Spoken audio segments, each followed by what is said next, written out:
Assalamualaikum warahmatullahi wabarakatuh. Nama saya Abdul Rahim, kelas 5C, Pendidikan Bahasa Arab. Saya di sini akan membahas tentang bahasa dan gender, perbedaan penggunaan bahasa antara laki-laki dan perempuan. Oke, lanjut saja ke latar belakang. Ya, kita masuk ke pendahuluan. Perbedaan penggunaan bahasa laki-laki dan perempuan telah menjadi topik kajian yang signifikan dalam studi linguistik, sosiolinguistik, dan gender. Bahasa tidak hanya berfungsi sebagai alat komunikasi, tetapi juga mencerminkan identitas sosial, budaya, dan psikologis seseorang, termasuk identitas gender. Banyak penelitian menunjukkan bahwa laki-laki dan perempuan cenderung menggunakan bahasa dengan cara yang berbeda, baik dalam struktur, pilihan kata, maupun gaya komunikasi. Studi-studi sosiolinguistik klasik telah mengidentifikasi bahwa laki-laki cenderung menggunakan bahasa yang lebih langsung, asertif, dan kompetitif. Sebaliknya, perempuan sering menggunakan bahasa yang kooperatif, emosional, dan berorientasi pada hubungan interpersonal. Misalnya, penelitian menunjukkan bahwa laki-laki lebih sering menggunakan banyak imperatif dan interupsi dalam percakapan, sementara perempuan lebih sering mengadopsi gaya komunikasi yang mendukung, menggunakan tanda-tanda afeksi, dan lebih banyak menggunakan pertanyaan tidak langsung. Pola-pola ini mencerminkan peran gender tradisional di mana laki-laki diasosiasikan dengan dominasi, sementara perempuan diasosiasikan dengan afeksi dan empati.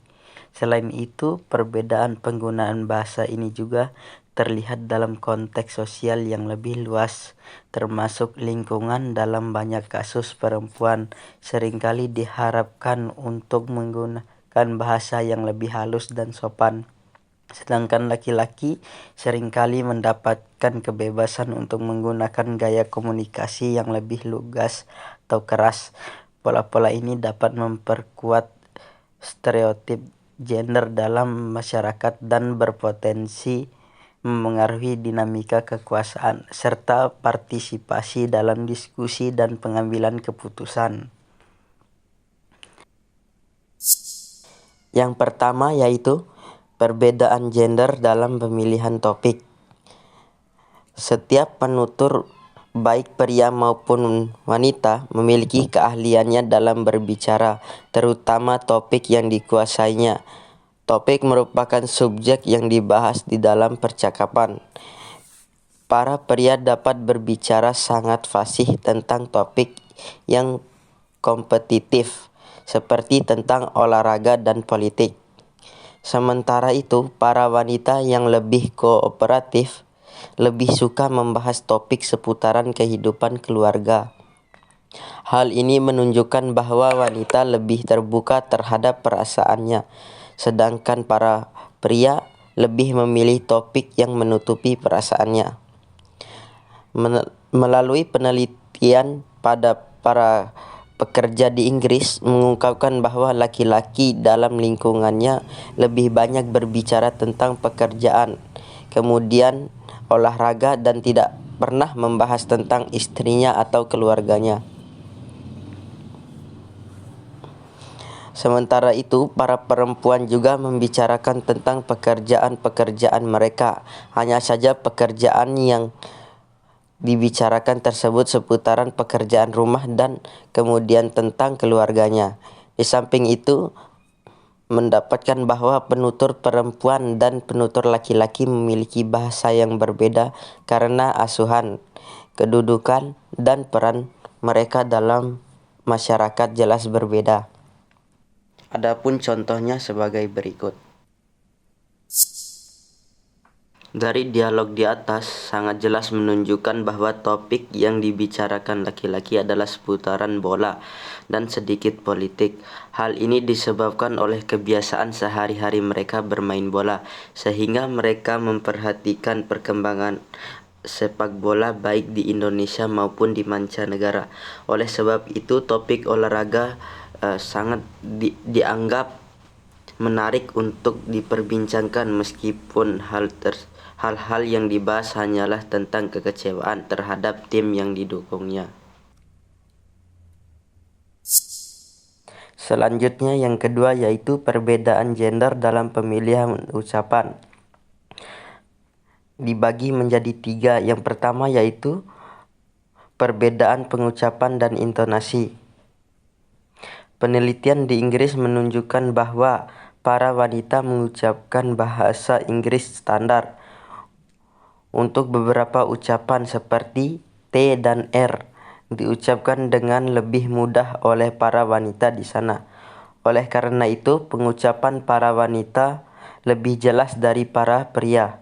Sementara itu, untuk intonasi, Chinese Academy of Sciences melakukan eksperimen intonasi yang menunjukkan sangat nyata bahwa intonasi para wanita lebih bernilai daripada para pria. Biasanya intonasi beragam sesuai dengan ekspresi yang diungkapkan. Oleh sebabnya, wanita lebih suka menggunakan beberapa intonasi dalam satu kalimat. Kebalikannya, para pria lebih suka menggunakan nada yang sama dibandingkan harus memodifikasinya. Contoh yang nyata ada di Aceh, di mana perempuan lebih sering memodifikasi ton dengan mengatakan M, oh, dan sebagainya daripada para laki-laki.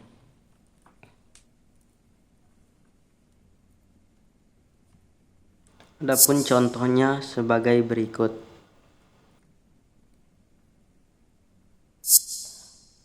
Kemudian yang kedua yaitu perbedaan perbendaharaan kata.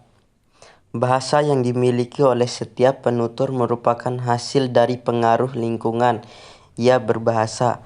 Misalnya, jika seorang tinggal di ibu kota, ia cenderung menggunakan bahasa yang lebih sopan dibandingkan orang yang tinggal di pelosok, di mana sarana pendidikan masih sulit dijumpai. Dengan kata lain, bahasa itu menunjukkan identitas seseorang. Begitu pula dengan kata-kata yang dilontarkan oleh laki-laki dan perempuan cenderung berbeda. Laki-laki lebih memilih menggunakan kata-kata yang sama, sedangkan perempuan lebih suka mengkombinasinya. Untuk contoh yang nyata dapat diperhatikan kata-kata atau istilah baru di Indonesia biasanya muncul di layar televisi seperti capek deh, OMG, pusing kepala Barbie, dan lain-lain. Frasa ini merupakan hasil kombinasi kata-kata dengan lingkungan sekitar. Biasanya tercipta dengan tidak sengaja pada acara-acara tertentu. Sementara itu, dalam bahasa Inggris, wanita biasanya mengatakan my dear atau oh good, di mana laki-laki tidak peduli menggunakan frasa ini. Selain itu, wanita menghindari mengucapkan kata-kata jorok dalam dialog. Namun pria yang memiliki sifat lebih berani tidak khawatir akan istilah jorok yang dianggap tabu untuk dikatakan seperti sialan, bajingan, bangsat, persetan, dan lain sebagainya. Adapun contohnya sebagai berikut.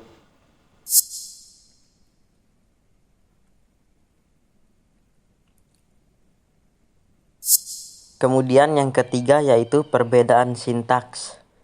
Salah satu bagian grammar yang mewakili pengetahuan penutur yang berupa serangkaian kalimat dan strukturnya disebut dengan sintaks. Dengan kata lain, sintaks adalah susunan kalimat dari sebuah bahasa, menyatakan bahwa perempuan lebih banyak menggunakan kalimat penegasan, take question, supaya dialognya lebih nyata dan tegas, sehingga tidak diabaikan. Contohnya, anak itu sangat manis bukan?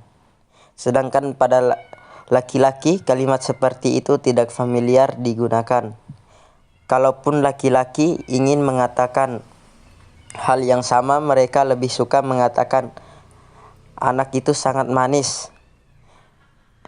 Juga menambahkan kalimat penegasan ini membuat perempuan terlihat lebih lembut dan rendah hati.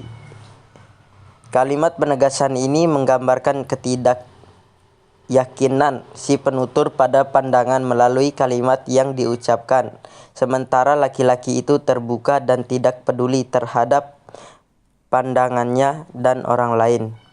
Oleh karena itu, laki-laki lebih percaya diri dalam berbahasa. Selain itu, terdapat sedikit perbedaan pada grammar laki-laki dan perempuan dalam penggunaan bahasa yang standar.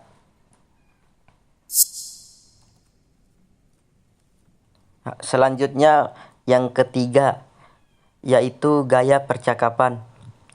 Pembahasan pada bagian sebelumnya sangat jelas bahwa laki-laki berbicara to the point tanpa memikirkan malu tidaknya akibat bahasa yang dikeluarkan tersebut.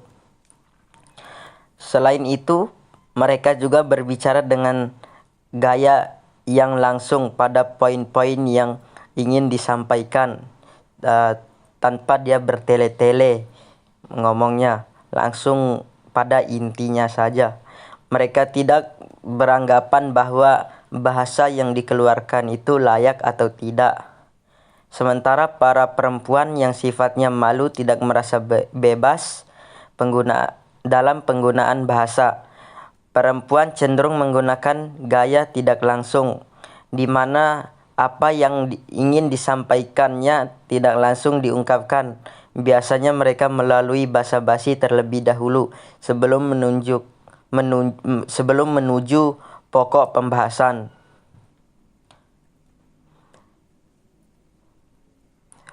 Mengobservasi gaya percakapan para perempuan dan laki-laki dan menemukan bahwa laki-laki lebih suka memakai istilah-istilah baru, ekspresi bahasa pasaran dan kata-kata yang tidak senonoh, sementara para perempuan lebih bebas dan lebih teliti dalam berdialog senada dengannya. Juga membuat beberapa perbedaan ciri bahasa yang digunakan oleh laki-laki dan perempuan. Penggunaan bahasa tidak dapat dilepas dari stereotipe seseorang. Wanita dalam banyak konteks dunia terbagi dalam dua gagasan yang bersifat seksualitas. Adapun contoh gaya percakapan sebagai berikut.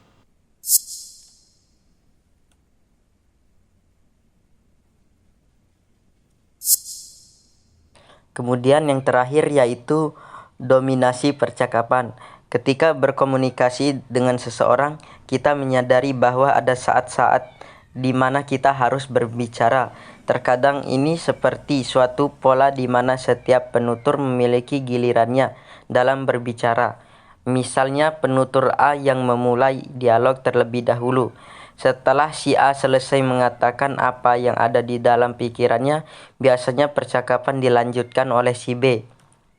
Dan begitu pula seterusnya. Dalam percakapan antara laki-laki dan perempuan, biasanya para laki-laki mengontrol percakapan yang berlangsung. Dengan kata lain, laki-laki lebih dominan berbicara dibandingkan para perempuan. Mengilustrasikan bahwa para wanita memperhatikan percakapan dengan tidak mendahului dan memotong pembicaraan, maka lebih memilih diam dan menunggu para pria selesai berbicara. Di sisi lain, bahwa perempuan lebih sering mendahului pembicaraannya jika dia berbicara dengan sama perempuan. Bahwa dalam memulai atau memberikan giliran berbicara, wanita menghabiskan waktu lebih banyak. Sementara itu, laki-laki lebih banyak mengambil giliran dalam dialog dibandingkan dengan perempuan yang lebih memilih menunggu gilirannya. Adapun contoh percakapannya sebagai berikut.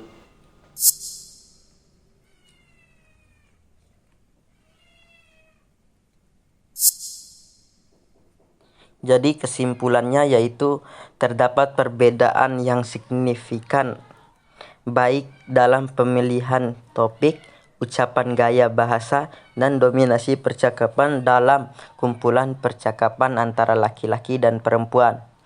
Para laki-laki lebih cenderung berbicara dengan tegas dan jelas, sedangkan para perempuan lebih memilih kata-kata yang sesuai untuk diucapkan.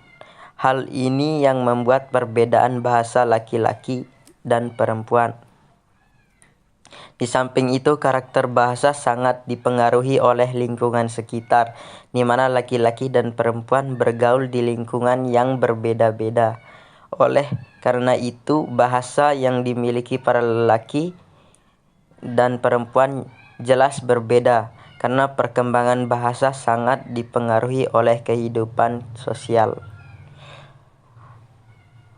Ada baiknya apabila responden yang dipilih lebih banyak dan bukan hanya di satu lokasi, sehingga kajian yang dapat dipaparkan akan lebih variatif dan rinci. Sekian dari saya. Hanya ini yang saya bisa sampaikan, lebih dan kurangnya mohon maaf. Wassalamualaikum warahmatullahi wabarakatuh.